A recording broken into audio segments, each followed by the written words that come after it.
안녕하세요.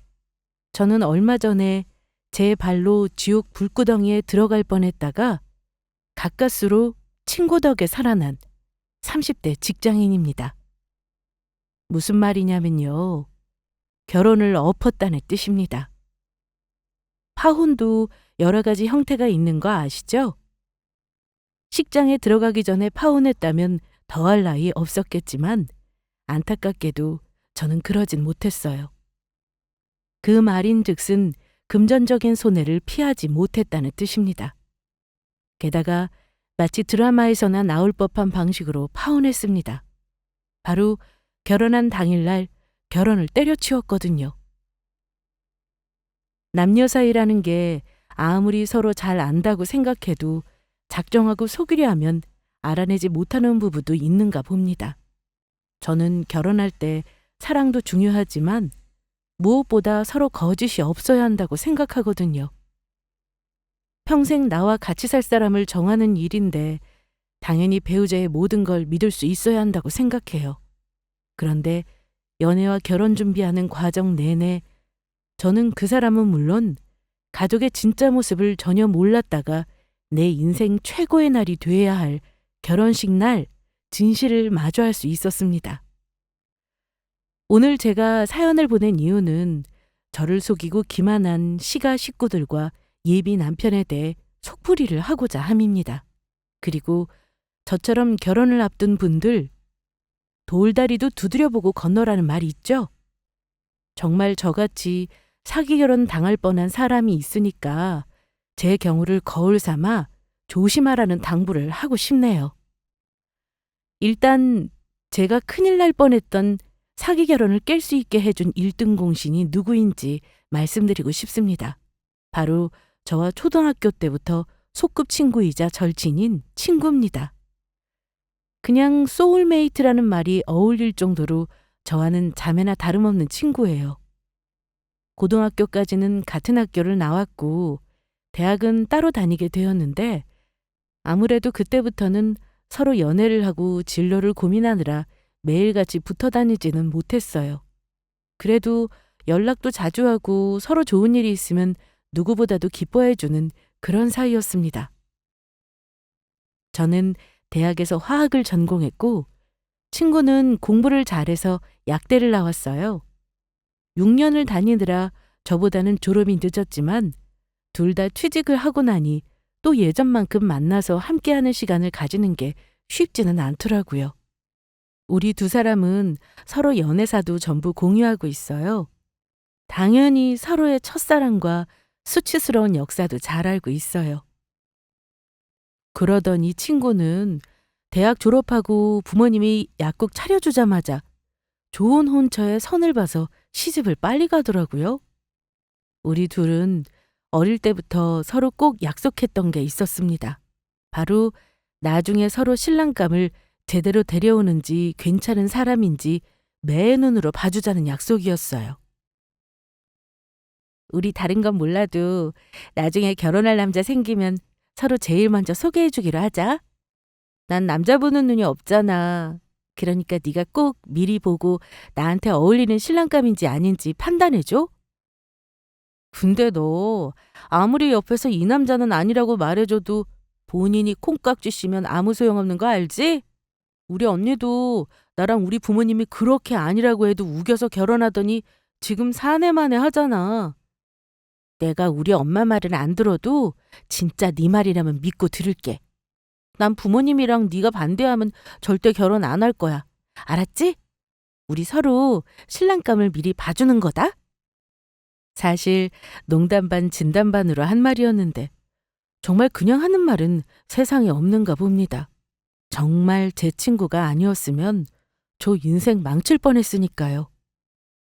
어쨌든 친구는 부모가 소개해주는 사람과 선봐서 일찍 시집을 가버리는 바람에 제가 친구 신랑을 미리 보고 판단할 일은 없었습니다. 하지만 제가 만나는 사람은 꼭 친구에게 먼저 소개해주겠다고 했어요. 제가 연애를 처음 한 건 아니지만 친구에게 결혼할 사람을 진지하게 소개해준 남자는 파혼한 그 사람 말고는 없었어요. 친구와 저는 서로 사회생활 시작하면서 예전처럼 자주 만나지는 못했어요.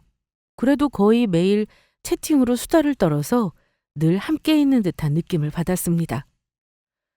이 정도면 남편 될 사람 다음으로 영혼의 단짝이라고 할 수 있겠죠? 무튼 제가 연애를 많이 한 건 아니에요. 정말 사람을 진지하게 만나봐야겠다 생각한 건 사회생활을 시작하면서부터입니다. 20대 중후반에는 소개팅에 많이 들어오더라고요. 정말 가벼운 마음으로도 많이 만나봤는데 그러다가 허무한 마음이 들었습니다. 이렇게 의미 없이 사람만 만나면 뭐하나 싶었고 나도 흔히 말하는 자연스러운 만남을 추구해볼까 하고 마음을 고쳐먹을까 했습니다. 마침 그때 제가 직장에 친하게 지내는 유부녀 선배님이 있는데 그분이 소개해준 사람이 파혼한 예비 남편이에요.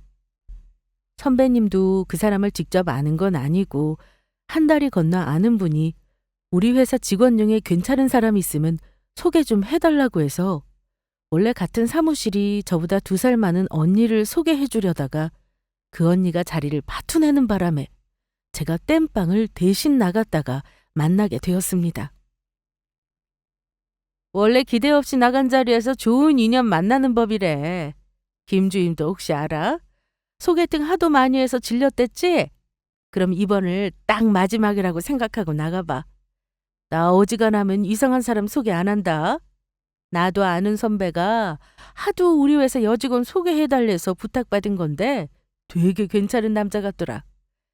무엇보다 직업이 끝내주잖아. 의사란다 의사. 알지? 원래 의사 남편 얻으면 제일 좋은 사람이 마누라인 거. 집도 서울이고 부모님도 무슨 대단한 사업한다고 들었는데. 암튼 자세한 건 만나서 둘이 잘 되면 천천히 알아나가 봐. 그럼 부담 가지지 말고 가벼운 마음으로 나가볼까요? 그래, 부탁 좀 하자. 대타 나가는 자리니까 큰 부담 가질 것도 없어. 응? 대신 만약에라도 둘이 잘 되면 나한테 밥 사기다. 예비 선배도 직접 알지 않고 한 달이 건너서 소개해 준 거지만 저한테 말하기를 자기는 절대 안 될 것 같은 사람은 소개 안 한다고 했어요. 그리고 소개해줬다가 욕먹으면 안 되니까 생긴 것도 이왕이면 멀쩡하고 직장도 멀쩡한 사람을 소개해준다고 믿어도 된다고 했습니다. 선짜리도 아니고 처음부터 결혼 생각하고 남녀가 만나는 건 아니잖아요. 그래서 가벼운 만남으로 나가긴 했어요. 물론 그 회사 선배는 제가 나중에 결혼 깨지고 나서 돌려주는 축의금도 안 받을 정도로 미안해했다는 걸 미리 말씀드립니다. 그분도 자세히 모르셨을 테니 저는 선배님을 원망하지는 않아요. 어쨌든 예비 남편과 저는 참 슬픈 인연인 게요. 그때 내가 왜 소개팅을 한다고 했을까 후회되더라고요. 웃긴 건 그렇게 일이 꼬여도 만날 사람은 만난다는 사실입니다. 하필 왜 그 시기에 내가 소개팅 자리에 그것도 대타로 나가서 사람을 만날 기회가 생긴 건지 원망스럽기도 합니다. 그 자리에 나가지 않았더라면 겪지 않아도 될 일을 안 겪어도 됐을 테니까요. 아무튼 이런 인연으로 예비 남편을 만났는데 설마 되겠어 하고 가벼운 마음으로 나간 자리에서 제가 하필 그 사람에게 반했어요. 게다가 속물 같은 제 속내를 고백하자면 의사라는 직업을 가진 남자는 어떤지 궁금하기도 했어요. 사실 생각보다 그 사람이 인물이 좋은 건 아니었어요. 키도 크지 않았고 안경도 끼고 있었고요. 마른 몸에 왜소한 체격이었는데 제가 너무 오랜 기간 남자를 만나지 않아서 그런 건지 아니면 그날의 그 레스토랑의 분위기 그리고 날씨 그런 것들에 홀린 건지는 모르겠습니다. 분명한 건 우리 둘 다 처음 봤을 때부터 호감이었다는 거예요. 처음부터 말도 잘 통한다고 느꼈어요. 얘기를 나눠보니 공통점도 많았습니다. 대학교도 서로 근거리였고 사는 곳도 가까웠어요. 그 사람, 저는 그 당시 막 30이 된 나이였고 그 사람은 34살로 강남의 한 정형외과에 페이닥터를 한다고 하더군요. 저도 어딘지 아는 병원이라고 반가워하니 그 다음부터는 대화가 끊임없이 이어졌습니다. 그렇게 첫 만남을 하고 그 사람이 먼저 저에게 만나고 싶다고 마음을 전해왔어요. 저는 이거다 싶었죠. 이제 제대로 된 연애를 한번 해보려나 싶어 거절하지 않고 소개팅남을 몇 번 더 만났습니다. 그러다 서로 호감 있다고 자연스레 고백하게 되었고 사귀기로 했어요. 저는 이제껏 뭔가 늘 어긋나는 연애를 했는데 이 사람과는 뭔가 합이 딱딱 맞다고 느낄 정도로 좋았어요.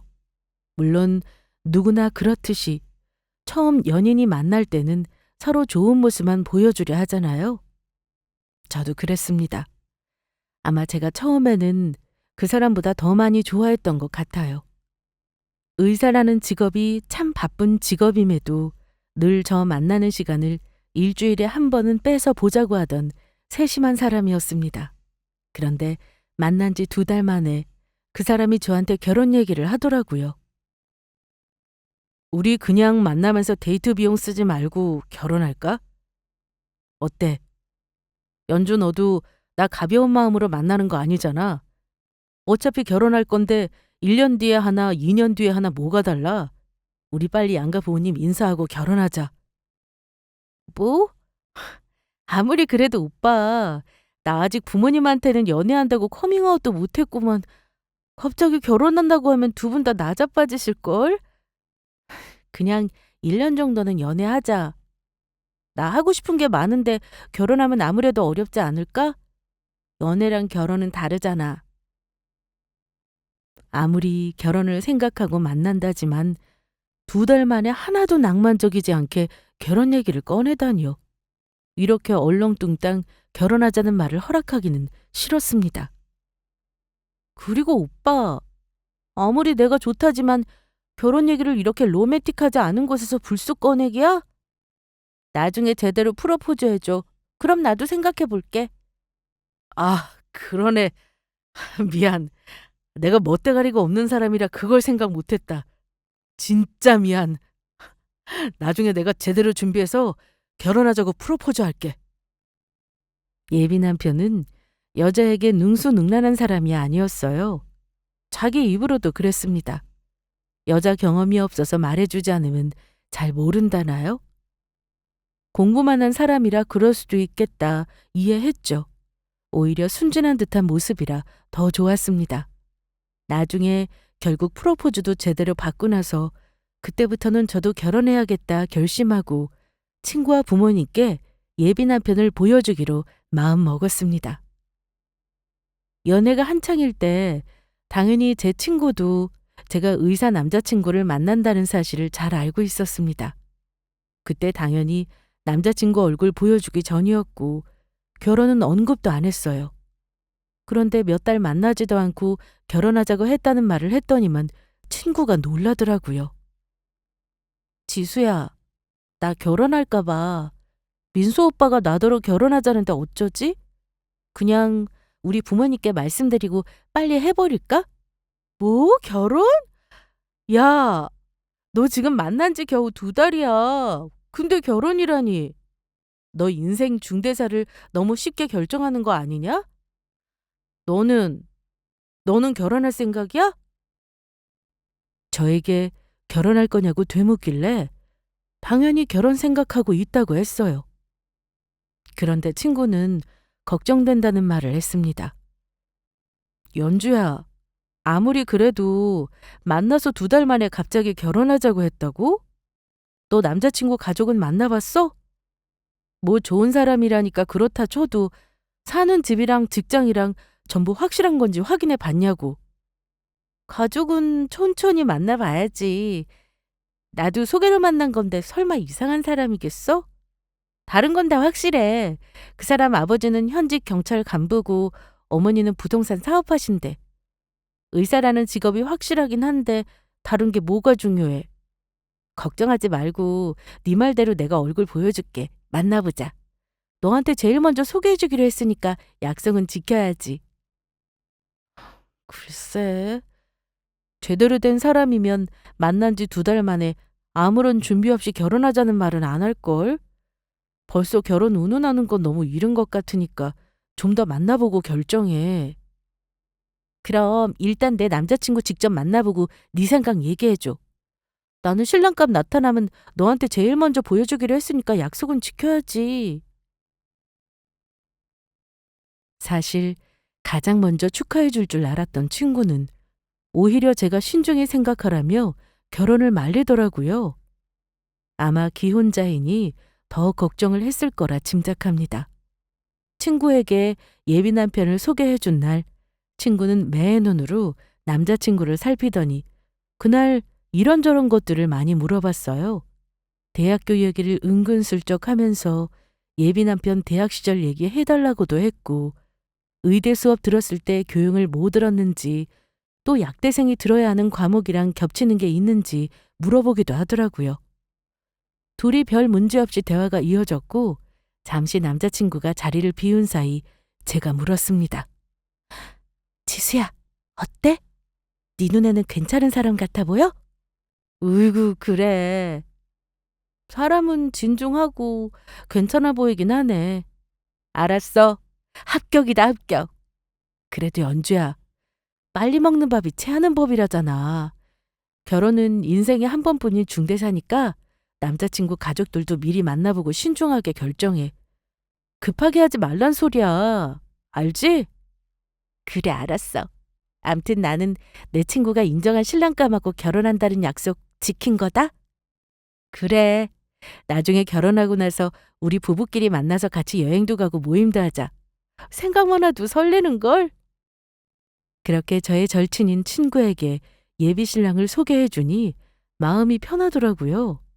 얼마 뒤에는 우리 부모님께도 남자친구를 소개했습니다. 그때는 사귄 지 한 반년 정도 넘어가는 시점이었는데 부모님은 의사 남자친구가 생겼다는 딸이 갑자기 결혼도 빨리 하겠다고 하니 당황스러워 하시면서도 좋아하셨습니다. 요즘은 여자들이 다 결혼을 늦게 하는 추세라고는 해도 제일 예쁠 때 시집 가는 것도 좋다면서요. 사실 우리 부모님은 사위 욕심은 크게 없다고 하셨어요. 저한테 첫 번째로 당부하신 말씀이 저 아껴주고 사랑해주는 사람이 제일 좋다는 말씀이셨습니다. 저희 부모님은 아빠가 사업하시고 엄마는 아직 경제활동을 하세요. 집안도 잘 사는 편이고 저 역시 계속 강남에서 쭉 살았습니다. 자랑 같지만 흔히 말하는 엄친딸이 저예요. 한 번도 부모님 속 썩이는 일 없이 학교 마치고 취직까지 무난하게 해서 결혼할 나이 되니 의사 사익감 데려온 거죠. 그리고 예비 남편의 어머님께서 그 해에 경찰 퇴직을 하신다고 해서 결혼을 서둘렀으면 좋겠다고 한 이유도 있었습니다. 근데 아무리 딸이 좋다고 하고 의사 사위라고 하지만 둘이 연애 기간이 짧다 보니 엄마가 걱정이 되셨나 봐요. 결혼 준비 내용이 아무것도 없어 보이는데 말부터 앞선다고 하시면서 물어보시더라고요. 근데 너희들 결혼할 여건은 되는지 둘이 대화는 나눠봤어? 결혼이 애들 소꿉장난도 아니잖아. 네 예비시댁에서는 뭘 하시는데? 너 결혼하려면 현실적으로 준비할 게 얼마나 많은 줄 알아? 제일 문제가 돈이야, 돈. 그런 문제부터 다 얘기 끝내고 결혼하겠다는 거 맞니? 엄마, 그런 건 이제부터 상의하면 되는 거지. 나 아직 인사도 안 드렸는데 뭘. 오빠네 집도 우리 동네에서 멀지 않더라. 그리고 돈 걱정은 하지 말라고 하셨대. 아마 집도 다 해주실 거야. 나는 거기에 맞춰서 혼수해 가면 되는 거지. 솔직히 엄마, 의사 사위잖아. 그럼 요즘에는 여자 쪽에서 집도 해가고 차도 해가고 그런다더라. 근데 나는 그런 일은 없잖아. 얼마나 다행이야? 어휴, 말이나 못하면. 그건 앞으로 네가 겪어봐야 아는 거지. 암튼 그 댁에서 얘기하는 거에 맞춰서 엄마가 모자라지 않게 준비해줘야겠구나. 그런 집안이면 예단도 신경 써야겠네. 엄마는 말로는 걱정하시면서도 예비사위가 의사라는 사실이 싫지는 않으셨던 것 같아요. 벌써부터 고민을 많이 하시더라고요. 예비 남편을 만나고 나서 부모님은 걱정을 다 날려버리셨습니다. 예비 남편이 우리 부모님을 아주 홀딱 반하게 했거든요. 결혼해서 앞으로의 계획을 얼마나 조리 있게 말을 잘하는지 부모님이 껌뻑 넘어가신 거죠. 그때 남자친구가 우리 부모님께 자기 사정을 솔직히 말했는데요. 부모님은 외려 솔직하게 집안 얘기를 하니까 걱정을 덜었다고 하셨습니다. 저는 시댁이 남부럽지 않게 잘 사는 줄만 알았는데 남자친구에게 들어보니 또 나름의 집안 사정이 있었습니다. 아버지가 퇴직하시기 전에 자식 둘을 다 장가 보내느라 자기 형이 바로 직전 1년 전에 결혼을 했대요. 그래서 결혼 자금을 부모님이 많이 보태주시기가 어렵다고 했습니다. 장인어른 장모님, 초면에 제가 돈 얘기부터 해서 정말 죄송합니다만 그래도 솔직하게 말씀은 드려야 할 것 같아서요. 사실 저희 부모님이 저 신혼집은 해주기로 예전부터 약속을 하셔서요. 제 명의 아파트는 있습니다만 거기 세입자가 있어요. 다른 데 얻어서 이사 다니느니 세입자를 내보내는 게 나을 듯한데 당장 전세 빼줄 돈 마련이 어렵네요. 아마 모자란 돈은 대출로 시작해야 할 수도 있습니다. 이 부분은 이해해 주셨으면 해서요. 그래, 잘 알겠네. 돈이야 둘이 벌면 금방 버니까 대출을 좀 받으면 어떤가. 나는 이해하니까 둘이 잘 상의해서 준비하도록 해. 네, 이해해 주셔서 감사합니다, 장모님.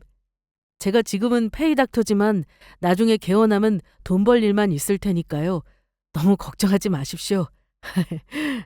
아이고, 개원하는 것도 보통 일이 아니라던데 그게 어디 돈이 한두 푼 드는 일이겠어? 기계 장비 마련만 10억씩 든다고 하던데 자네도 걱정이 많겠어. 그날 자기 집에서 보태주지 못하는 형편을 얘기하고 갔는데요. 우리 부모님은 예비 남편이 인사하고 가고 나서 며칠 고민하셨나 봐요. 저한테 예비 남편 집 세입자 빼주는 돈 4억을 해주시겠다는 말씀을 하시더라고요. 집 시세가 9억 정도 되는 아파트였고 세입자 전세금 4억을 해줄 테니 결혼하고 나서 집을 저와 남편 공동 명의로 해달라는 것이 우리 엄마의 조건이었습니다. 처음에는 제가 엄마에게 그러실 필요 없다고 했어요. 예비 남편이 의사라 대출이 잘 나오는 편이었거든요. 세입자에게는 대출에서 보증금 빼주고 대출을 같이 갚으면 되니까 상관없다고 했는데 엄마는 그 돈을 해줘야 마음이 편하겠다고 하셨습니다. 예, 그래도 명색이 의사사위 보는데 내가 딸을 빈손으로 시집 보내면 되겠니? 사돈댁에서 뭘 안 바라시니까 내가 공연히 또 고맙고 미안하지 뭐야. 나중에 개원할 때는 돈이 무진장 들 거야. 다른 집 의사사위 본 사람들 얘기 들어보니까 의사사위 보려면 10억은 돈도 아니라더라. 엄마 아빠가 그래도 이 정도는 해줄 수 있으니 얼마나 다행이냐. 해줄 때 고맙다고 하고 받아. 그리고 나중에 명의만 꼭 공동으로 해달라고 해. 엄마도 참 고마워요. 아마 김서방이 결혼하면 엄마 아빠한테도 정말 잘할 거야. 내가 진짜 잘 살게, 엄마. 그래. 엄마는 너 잘 사면 그걸로 됐어. 저도 참 못된 딸입니다. 막상 부모님이 해준다고 하는 돈은 거절하지 못하겠더라고요. 우리 부모님이 신혼집 세입자 전세금 빼주기로 했다는 소식 전하니 예비 남편은 너무 좋아했습니다. 엄마는 제가 예비시댁 어른들에게 예쁨을 받는지도 궁금해 하셨는데요. 당연히 저는 예쁨을 무지 많이 받는 예비 며느리였습니다. 의사 아들이면 며느리 욕심을 더 내실 수도 있는 거잖아요. 주변에서 의사 아들 장가 보내며 유세 떠는 꼴 좀 많이 봤어야죠. 저도 처음에는 걱정했는데 예비 시부모님은 전혀 그러지 않았습니다. 첫 만남에서부터 저를 우리 며느리라고 부르셨고 우리가 들어갈 집 세입자 전세금을 빼주시겠다는 우리 부모님께 너무 감사한다고 하셨어요. 어머니는 굉장히 상냥하고 말도 참 잘하시는 분이셨습니다. 저에게도 예비 며느리 기선제압하려는 모습은 전혀 없으셨어요. 저를 많이 반가워하셨고 시아버지도 마찬가지로 친절한 분이셨습니다. 우리 민수한테 네 얘기는 귀가 닳도록 들었어. 참 예쁘고 참해 보이네. 부모님들께는 우리 아들이 인사 먼저 드렸다며? 신혼집 문제도 통 크게 해결해 주시고 내가 얼마나 감사한지 몰라. 상견례 때 얘기하겠지만 꼭 감사하다고 전해라. 나는 다른 시어머니처럼 며느리 못 살게 구는 사람 절대 아니니까 걱정하지 말고. 앞으로 결혼 준비하다가 의논할 일 있으면 편하게 생각하고 연락도 자주 하도록 해. 알았지? 네, 어머니. 정말 감사해요. 어머니는 우리 엄마랑 비슷한 연배로 보이셨는데 꽤나 젊어 보이셨습니다. 남편 형 내외는 해외에 가 있다고 아마 결혼식 때나 볼 수 있을 거라 하시더라고요. 이후에 결혼 준비에 대한 얘기가 오가는데요. 어머니가 웃으시면서 예비 남편 집은 나중에 꼭 공동명의로 해주겠다고 하시며 걱정할 필요 없다고까지 하셨습니다. 다만 결혼 전에 집을 빼려고 했는데 세입자가 도저히 이사 일정을 맞추기 힘들다고 했다네요. 부득이 우리 결혼할 때까지는 집을 못 뺄 것 같다며 결혼해서 몇 달간 시댁에서 같이 살다가 나가라고 하시더라고요. 저는 그 정도는 감수하겠다고 했습니다. 집이 어디 도망가는 건 아니니까요. 처음부터 집 가지고 시작하기 힘든데 이미 남편 명의 집이 있다는 게 솔직히 너무 좋았어요. 그래서 우리 부모님도 시세 절반 가까이 되는 돈을 보태주겠다고 하신 거죠. 그 이후 결혼 준비는 일사천리로 진행되었습니다. 엄마가 큰돈을 해주시니 예단은 생략하기로 했지만 시어머니가 예물보다는 저 하고 싶은 거 하라시면서 저에게 1,000만 원 돈도 주셨습니다. 내가 첫째 아들 장가 보낼 때는 함도 보내고 했다마는 요즘은 그런 거 안 한다고 하는구나. 너희 친정 부모님이 큰돈을 쓰시니까 내가 아무것도 안 하기도 그렇잖니? 이 돈으로 너 가방을 사든지 시계 좋은 걸 하나 사든지 하렴. 어머, 이렇게 안 하셔도 되는데요, 어머니. 기왕 주시는 거니 제가 정말 하고 싶은 거 할게요. 너무 감사합니다.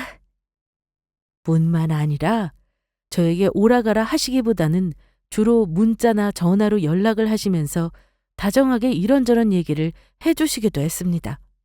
저는 시어머니 복은 있나 보다고 친구에게 자랑도 했습니다. 그런데 친구는 그건 모르는 일이라며 자기도 시집갈 때 시어머니가 정말 좋다고 생각했는데 막상 결혼하고 나서 속상한 일이 꽤나 많았다고 하더라고요. 결혼 전에는 눈에 잘 안 보인다나요? 유부녀 친구 말에도 나는 너와 다를 거라고 거만한 생각을 했네요. 아무튼 그 이후 상견례도 무사히 마쳤습니다. 양가 부모님들은 말이 잘 통하시는 듯 했고 좋은 분위기에서 결혼 날짜도 잡았습니다. 시댁에서는 결혼 날짜 정하는 것과 장소는 우리 쪽 의견을 많이 배려해 주셨어요. 하객도 우리 친정아빠 쪽이 더 많아서 아빠가 원하시는 예식장에서 하기로 했습니다. 그런데 한 가지 문제가 있긴 했습니다.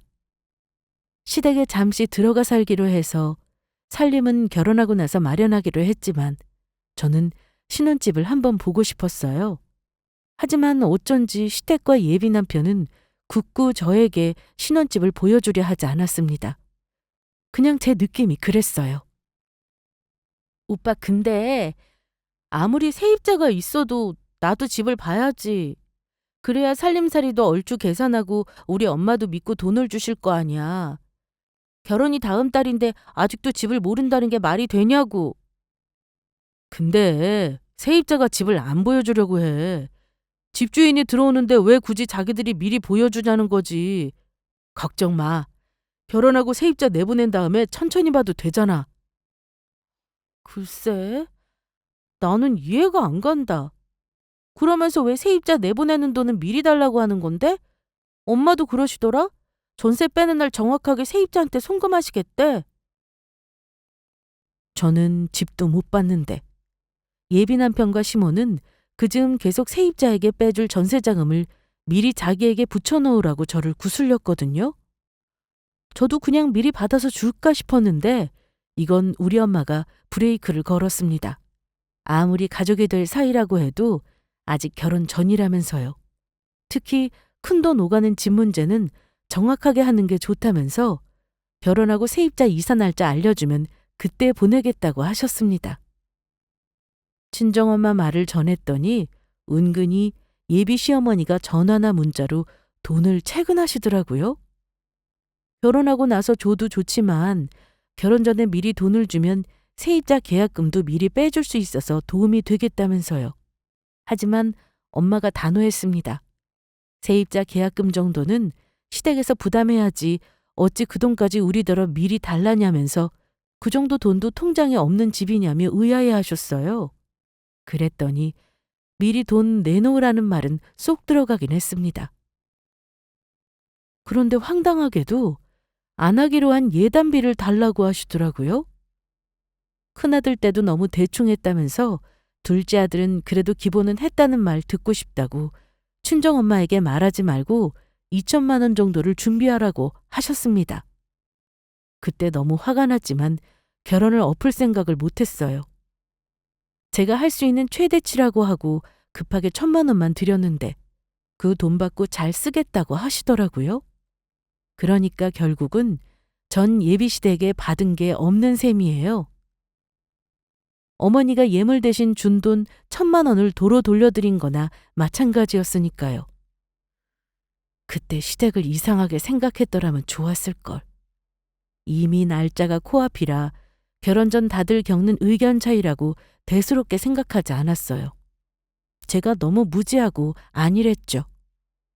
아무튼 어찌어찌 결혼 날짜는 다가왔습니다. 결혼식 당일에는 정신이 하나도 없었어요. 우리 가족은 아침부터 바쁘게 움직였습니다. 어쩐지 결혼한다는 게 실감나지 않고 기분이 이상하더라고요. 드레스를 입고 신부 대기실에 있는 동안 찾아오는 지인들과 인사를 하고 사진도 찍고 정신이 없었죠. 결혼식 날 신랑 신부 당사자는 하객들에게 인사를 하느라 눈코 뜰 새 없이 바쁜 법이잖아요. 그러다 보니 나중에는 누가 누구인지 왔다 간 사람이 누구인지 기억도 못 하겠더라고요. 그날 제 가장 친한 친구는 일찌감치 도착해 저를 축하해주고 옆에 있어줬습니다. 드디어 진짜 결혼하네. 축하해, 연주야. 너도 드디어 나처럼 유부녀가 되는구나. 고마워, 지수야. 우리 신랑한테 가서 인사는 했어? 우리 엄마도 너 오면 보고 싶다고 하더라. 네 멋진 의사신랑은 아직 못 봤는데. 아까 보니 식장 입구에 없더라. 이따가 엄마 인사드리면서 보지 뭐. 생각보다 너희 집 하객이 정말 많더라. 근데 네 신랑 쪽은 왜 생각보다 하객이 많이 없는 거야? 게다가 의대 나왔다면서 화환도 하나 없는 거야? 의사면 병원 사람들도 좀 오고 그래야 하는 거 아닌가? 뭐 나도 잘 몰라. 공부만 하느라 대학 친구들은 많이 없다고 하긴 하더라. 다른 손님들은 시간 맞춰 오겠지 뭐. 어머! 너 회사 손님들 또 오시네. 인사하고 있어. 나는 네 부모님 인사도 하고 네 신랑님 눈도장 좀 찍어야겠다. 친구와 이런저런 얘기를 나누던 중 한 무리 하객이 들이닥치길래 친구가 잠시 나갔다 오겠다고 하더라고요. 저는 한창 찾아와준 손님들에게 덕담을 듣고 인사를 나누었습니다. 한바탕 손님들이 대기실을 빠져나가고 나니 잠시 나가서 인사하고 오겠다던 친구가 막 신부 대기실로 다시 들어오더라고요. 그런데 친구 표정이 뭔가 이상했습니다. 사색이 되어서는 어쩌면 좋겠냐는 듯한 표정으로 저를 한참 바라보더라고요. 조금 전까지만 해도 웃는 얼굴로 나가던 친구가 180도 달라진 표정으로 들어오니 놀랄 수밖에요. 어머, 지수야. 너 표정이 왜 그래? 무슨 일 있어? 그러자 친구가 다급하게 들어오더니 제 손을 잡았습니다. 현주야, 이 일을 어쩌냐? 이걸 다행이라고 해야 할지. 현주야, 정말 어쩜 좋아. 내가 어찌 해야 하지? 얘는? 갑자기 왜 그래? 나 결혼한다니까 갑자기 서운해? 아까는 웃으면서 축하한다더니. 제가 웃으면서 물었는데요. 친구 표정이 심상찮았습니다. 그러더니 결심했다는 듯 제 손을 더 꼭 쥐더라고요. 연주야, 내 말 잘 들어. 너 아직 식장안 안 들어갔잖아. 이제 딱 20분 남았네. 시간은 충분해. 결혼 엎어버릴 시간 말이야. 갑자기 결혼을 엎어버릴 시간이 충분하다는 친구 말에 깜짝 놀랐습니다. 뭐? 지수야, 너 지금 내 결혼식에서 무슨 말을 하고 있는 거야? 결혼을 엎어야 한다니. 연주야, 내가 지금 누굴 본 줄 알아? 내가 하나만 다시 물을게. 밖에 네 신랑 옆에 옥색 한복 저고리 입은 분 정말 네 시어머니 될 사람 맞는 거지? 그래, 맞아. 시어머니가 아니면 누구겠어. 근데 대체 왜 그래? 답답하게 굴지 말고 말을 해봐. 친구는 한숨을 쉬더니만 손까지 덜덜 떨며 핸드폰을 열더니 사진첩을 뒤졌습니다. 이건 직접 보여줘야 네가 믿을 것 같다. 일단 이 사진 보고 얘기해 줄게. 자, 봐, 이 사진. 여기 이 사진 속에 쪽빛 한복 입은 이 아줌마 말이야. 이 아줌마랑 네 시어머니랑 같은 사람 아니니? 내 눈이 잘못된 게 아니라면 분명히 같은 사람이야. 맞지? 저는 친구가 보여준 사진 속의 사람을 보고 바로 시어머니라는 걸 알았습니다.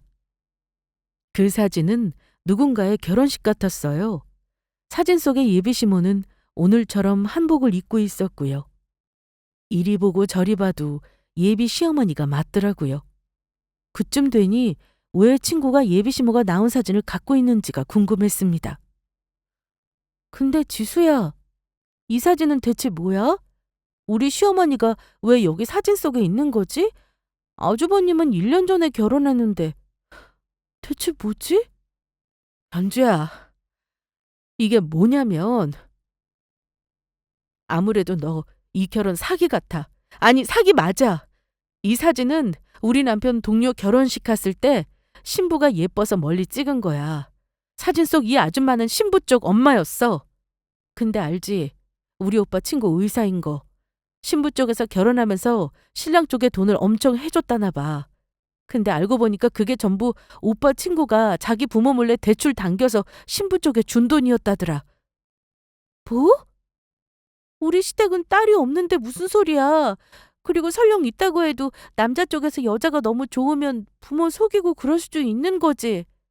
그래, 네 말대로 여자랑 결혼이 하고 싶어서 그럴 수도 있는 건데 문제는 신부 쪽이 결혼하고 나서 얼마 후에 남자 쪽 집 명의도 바꾸고 다 벗겨먹고 이혼했대.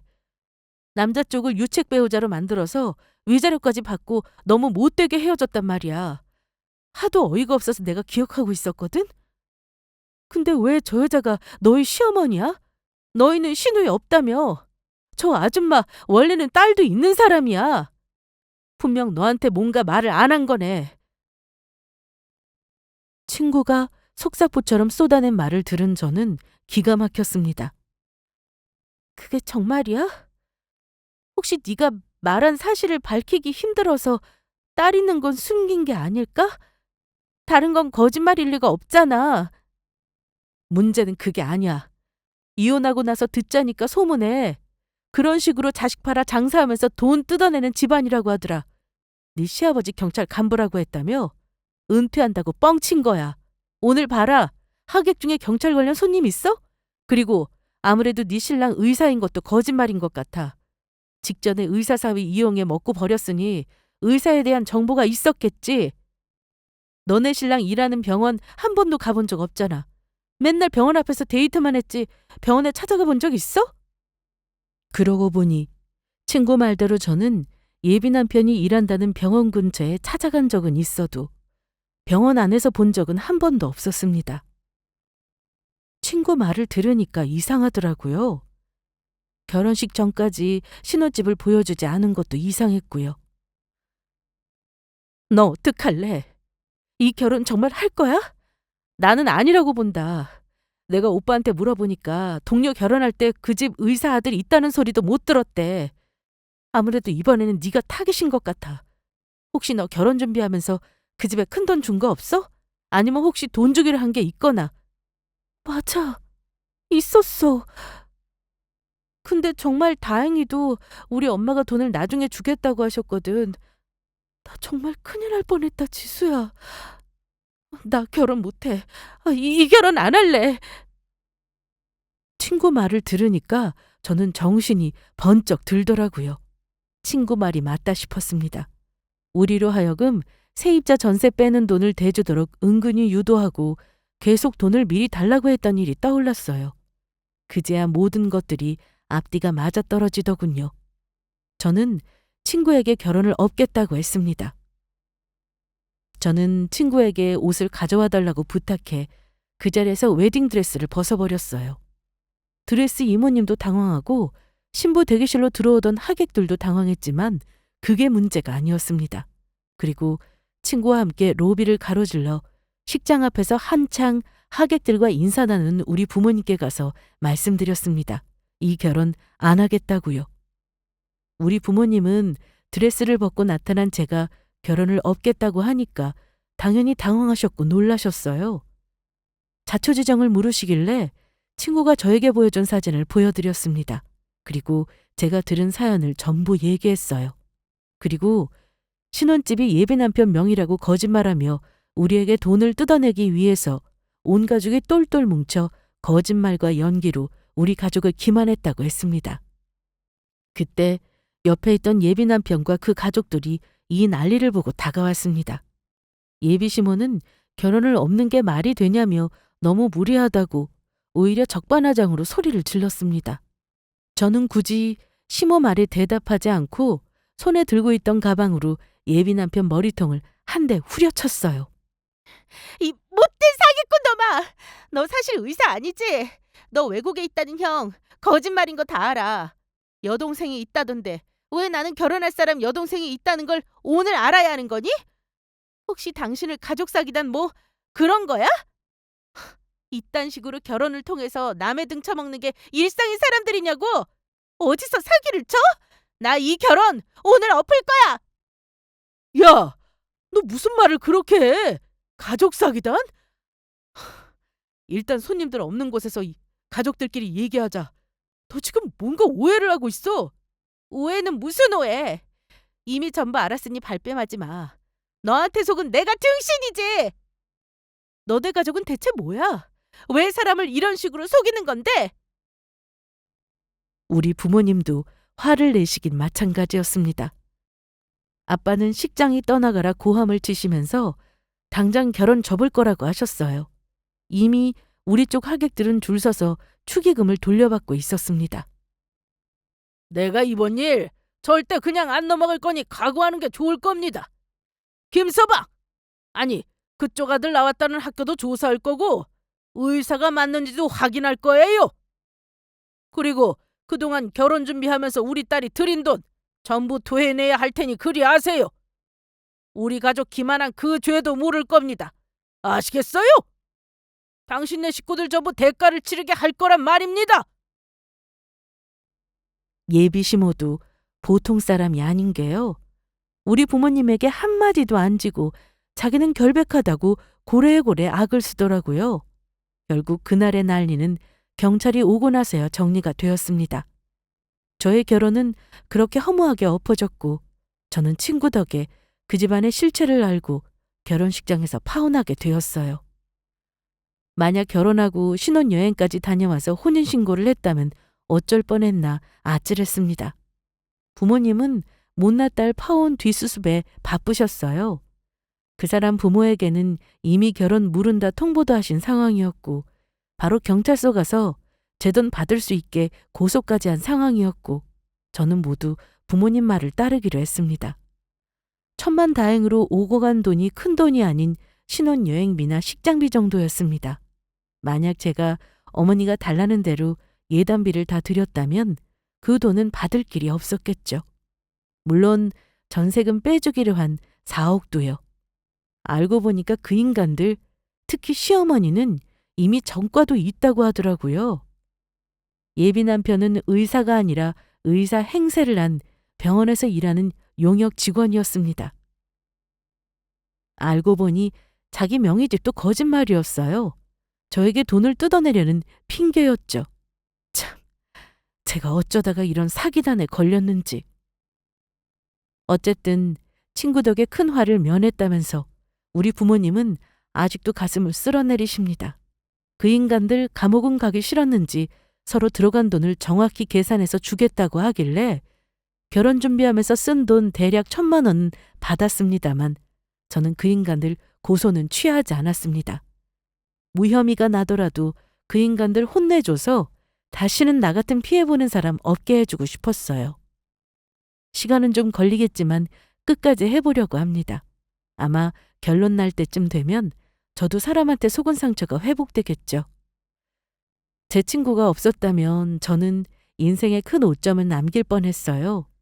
친구한테는 늘 고맙게 생각하고 있습니다. 아직 제 옆에서 많은 힘이 되어주고 있어요. 아무튼 지금은 모든 게 정리되어 가고 있는 시점이니 너무 걱정은 말아주세요. 그리고 저더러 답답하다느니 바보라더니 하는 말씀보다는 그냥 앞으로 좋은 일 있을 거라는 위로의 한마디만 부탁드리겠습니다. 저의 파혼 사연이 누군가에게 도움이 되길 바라며 이야기는 마칠게요. 감사합니다.